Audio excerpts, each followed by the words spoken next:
Live from Augusta, you're watching News 12 at 6 o'clock. Tonight at 6 o'clock, one local church says there's a thief on the loose. Their place of worship has not just been targeted once, but 4 times. Continue to pray for you, but you're going to be caught. But first tonight, a Richmond County Sheriff candidate jumping into action after a shooting on Peach Orchard Road.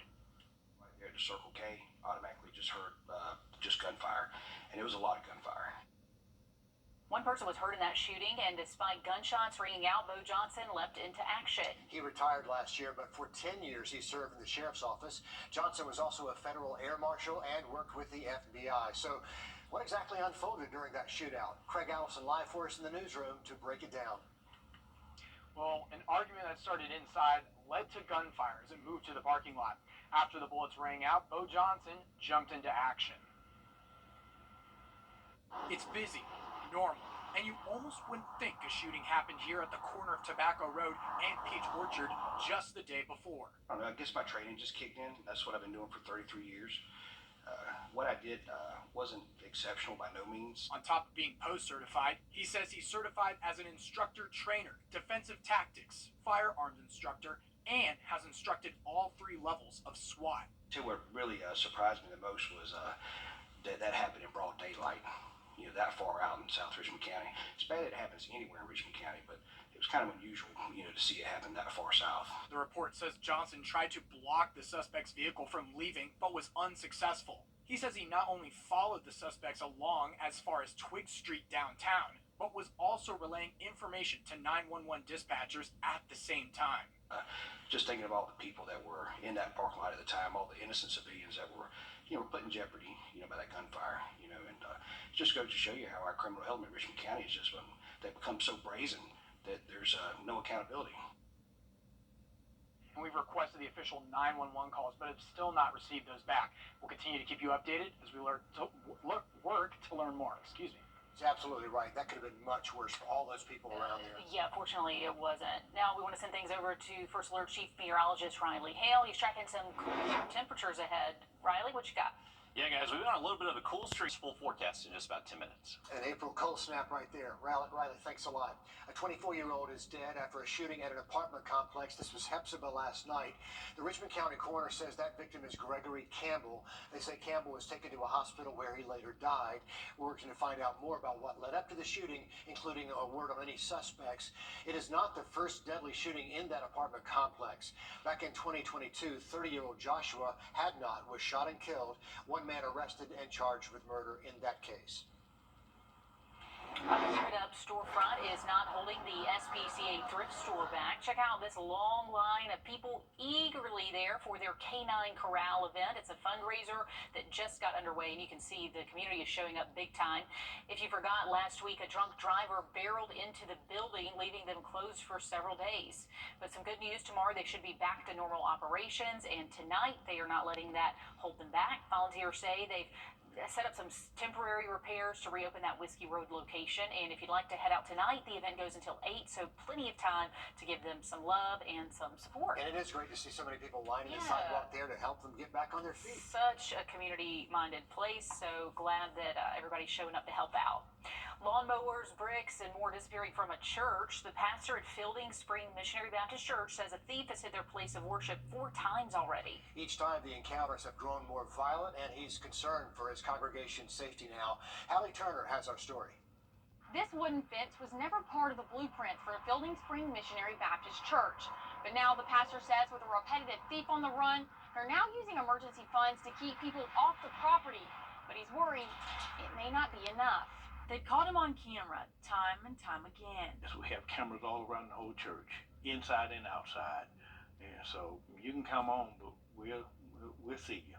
First, on the night of April 5th, stealing a lawnmower that was a gift to the church. Then on April 6th, in broad daylight, the Chevy Silverado with a gold top, black bottom, and damage to the passenger side front fender was back. This time, he brought help. Take a pallet of bricks. But they haven't been able to identify those in the pickup truck. This is an individual, in my opinion, that is very dangerous because he doesn't fear God. So if he don't fear God, he doesn't fear the local authority as well. And this individual is a danger to our community. Police reports showed the thief came back a third time on April 16th for more bricks, nearly hitting a member in his path. The persistence, he continues to come back. Show no regard for the Lord's property or God's people. If he's that brazen, he can come back while we're in service. You see, he's showing up during the daytime and at nighttime, so he could be here while we are rehearsing or having choir rehearsals. I'm putting my members at danger, and that bothers me. For now, a new fence runs across the entire property, blocking off any visitors. Pastor Barnwell says with the church recently paid off, the future construction the bricks will be used for is on hold until they can get them back. God bless you. We're gonna pray for you, but we want you to come to justice. We want justice to be done. In Augusta, Hallie Turner on your side. Brazen indeed. Pastor Barnwell is calling on the community for help. Police reports show the truck is a 2007, 2008 Chevy Silverado. It has a gold top, a black bottom, and some damage to the right front fender. It's a frequent visitor in the Mike Paget Highway area, so if you see that truck, call Richmond County Sheriff's Office. New details tonight at 6 o'clock on the federal investigation involving the House of Prayer. If you remember, the FBI raided the Augusta Church here in Augusta, Savannah, and several others all across the U.S. New documents filed from prosecutors accused the church of stalling the federal investigation. The most recent filing says the church has refused to turn over documents to the DOJ, saying it would violate their Fifth Amendment rights. This all stems from an investigation into how the House of Prayer used $22 million in funding from veterans' GI bills for a Bible school. Investigators say did not provide a proper education in return. U.S. attorneys are now asking the House of Prayer and 3 church leaders be held in civil contempt and be fined until they turn over those documents. Also tonight, taming growing blight. From Harrisburg to Laney Walker, tall weeds and crumbling homes are bringing down these communities where people live. For years, city leaders have tried to streamline the chain of responsibility in all of this, and one nonprofit is taking this issue at hand, one house at a time. Sydney Hood catches up with Turn Back the Block. Several houses in Harrisburg are getting a facelift. Let me show you. This is one of the latest projects for Turn Back the Block. They are working to find solutions to blight and crime through safe and affordable housing. My ferns, I got a bridal veil here, asparagus ferns. It's obvious Genovia Howard's thumb is green, just like her front porch. Kimberly ferns. She hasn't always had a niche for gardening. And macho ferns here. That's because she's never had a place of her own. This is what makes it a home. When you put your touches on it. Until now. So I just kept pushing forward until I got to the place that I was safe and secure at. Which is not an easy task when you're a working mom of 2. Your kids, they deserve to have somewhere that they can call home. They don't deserve to be, pulled from one place to the next place, renting this apartment, having to rent that apartment. Genovia finally found her roots here in Harrisburg with the help of Turn Back the Block. They have learned the financial stability and the importance of the asset of being a homeowner. Ashley Brown is the executive director for Turn Back the Block. She and her team are out here to bring new life to Harrisburg and change the lives here as well. I remember this neighborhood when it was vibrant and full of families and children running in the streets. So far, they've renovated 8 homes, built 9, and have 24 empty lots they need filled. Making a positive impact with home ownership. And changing the cycle there. I want to see more of that. I want to see the beautiful architecture in these homes honored and taken care of. They're doing that one house at a time. When you have something that's yours, it makes you want to take care of it more. It makes you want to keep it. And helping families like Genovia's along the way. In Augusta, Sydney Hood on your side. I love it. You can see the results right there. Now, Turn Back the Block meets once a month to clean up the neighborhood. Anyone can join and help, and we'll have more information on our website. Still to come in sports, a week after adding that green jacket to his closet, Scotty Scheffler can add a tartan one right next to it. Alyssa Lyons has the latest from Harbortown. Next in sports. And we are going to see chilly temperatures tonight, but for the rest of the week, we are going to see warmer afternoons. We'll have a look at that full forecast just after the break. Time and temp. Brought to you by your First Alert weather team. Roof Savers. Save your roof, save your money.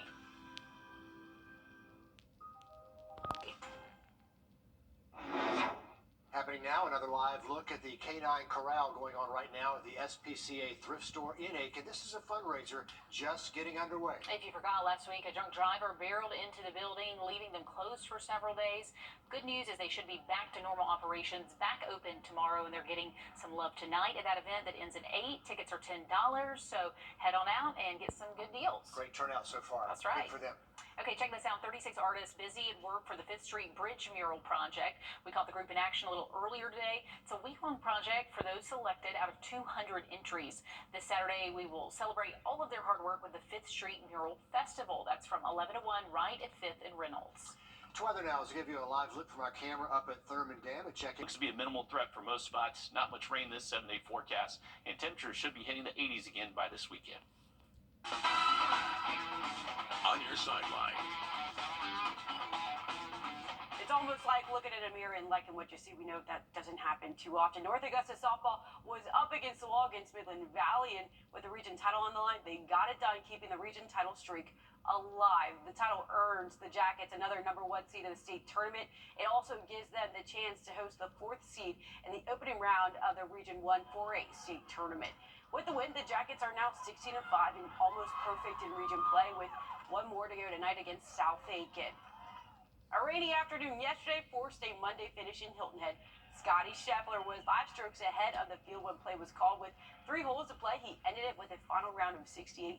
Good enough to earn him the Tartan Jacket. 2 jackets, 2 weeks. He becomes the first to win both back-to-back in 39 years. I think it's funny how quickly the narrative can change around here. I think a lot of people are just prisoners of the moment, and you know, if I didn't win this week, I'm sure it would be a lot different, but I'm the same guy I was 2 months ago, and I'll be the same person 2 months from now, no matter what happens. Not only does he join Gary Player and Bernard Longer as the only to go back-to-back, but his name now stands alongside Tiger Woods as the first to win 4 out of 5 starts. After 15 seasons, Matt Ryan has decided to hang up the cleats. He signed a 1-day contract with the Falcons to retire in the same place that gave him his start. A former MVP and a 4-time Pro Bowler, led the Falcons in almost every single category. He ended as Atlanta's career leader in wins, passing yards, touchdowns, and completions. Okay, thanks, Alyssa. 4 candidates, each aiming to become Aiken County's next sheriff. We sit down with Ed Wilson next on News 12 at 6 o'clock. First Alert Radar, powered by Jim Hudson Automotive Group. 5 stars. Bears Market, across the street from Weinberger's Furniture. Every week, we're introducing you to the candidates hoping to become Aiken County's next sheriff. The current Aiken County Sheriff, Michael Hunt, plans to retire after more than 20 years in office. So every Monday here, we're going to profile a different candidate for Aiken County Sheriff. There are 4 in the running, 1 Democrat, 3 Republicans. Tonight, Taylor Martin sits down with Ed Wilson. Ed Wilson has a history of serving others in the Army, as a law enforcement officer, and as an undercover narcotics agent. He's hoping to go from bail bondsman to Aiken County Sheriff with your vote. I see a lot of activities around here as far as crime-wise. And my main concern right now is working with the citizens and basically making sure that our county is safe. He says his main focuses are tackling drugs and gangs and connecting with the community. My key points is going to be working with the communities. I want to get out there and entice the community. If you see something, say something. Tackling crime and building more law enforcement presence throughout the county. If we got officers out in the community, then people is going to be more apt to talk to them and tell them what's going on out there on the street. But why vote for him? I'm not going to downgrade any of the other ones that's running and things. I want to leave it in God's hand, and if that's his will, I will be the sheriff. Your vote can make the difference. In Aiken County, Taylor Martin on your side.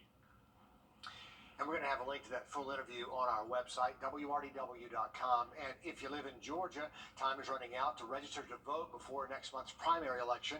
If you're a registered voter but need to change your address, you need to do that by today as well. Early voting for that election starts 1 week from today, April the 29th. Georgia's primary election comes up May the 21st.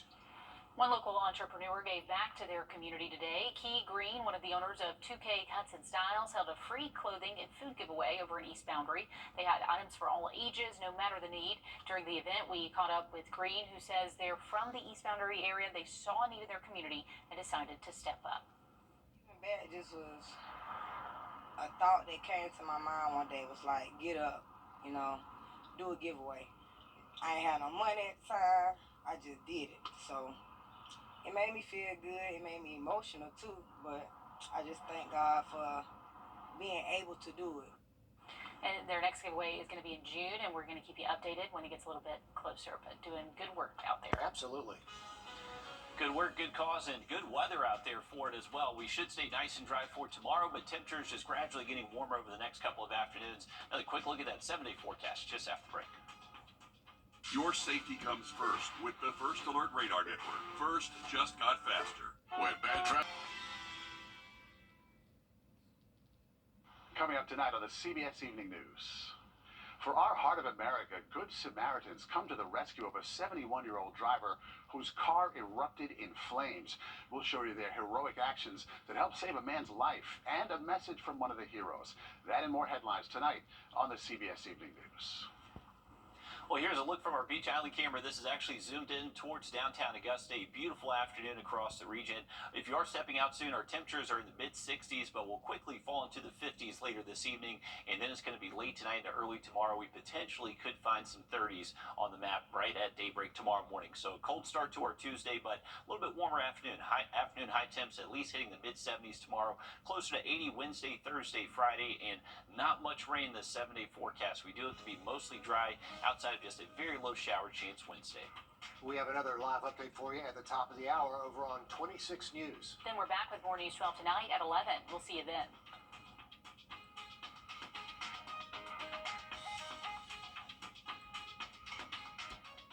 At the CBS Evening News, we focus on solutions, finding solutions to help people understand what are the right choices to make for you and your family.